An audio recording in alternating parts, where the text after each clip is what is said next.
Juvenile crime is apparently a bigger problem in China than first thought.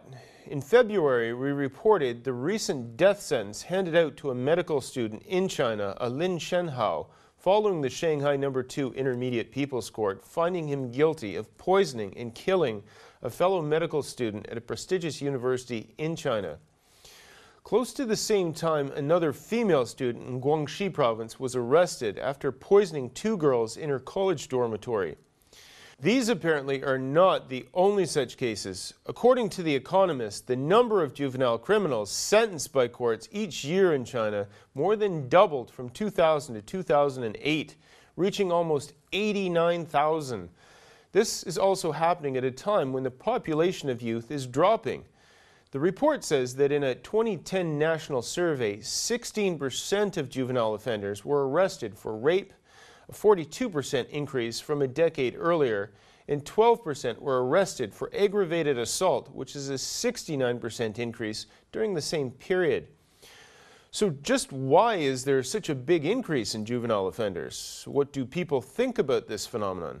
A researcher, Ya Qi, went out to the streets of Beijing to seek some opinions.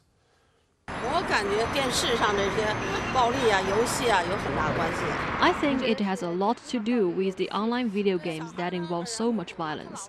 I personally don't have a grandson myself, but I've heard a lot about it from my friends. And I don't think it is something that we ordinary people can solve. The government should strictly control the violence in such games.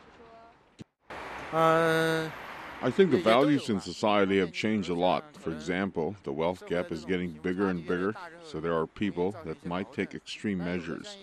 Meanwhile, for those who have amassed quite a fortune, they might have neglected putting concern on the quality of the education for their kids. All this might result in such criminal activity by certain juveniles. I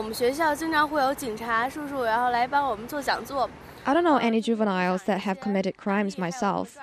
But my school occasionally would invite police officers to make speeches for us growing up. They would tell us some cases and teach us what to do and what not to do. But honestly, such speeches didn't matter to most of us. The majority of my classmates just read books during those speeches. I think television has an effect on kids. They are curious and might just want to imitate the crimes they saw on TV. And I think they might not do it on purpose. Juveniles are naive, and I think the punishment for such juveniles shouldn't be too harsh. I've thought about this problem before. I think it has to do with the one-child policy. Most families only have one child, and the parents tend to spoil the kids. Maybe the new policy of giving more couples the opportunity to have a second baby can help solve this problem. Some thoughts from the streets of Beijing about juvenile crimes on the rise. Coming up, Q&A, what's got Chinese net users curious today?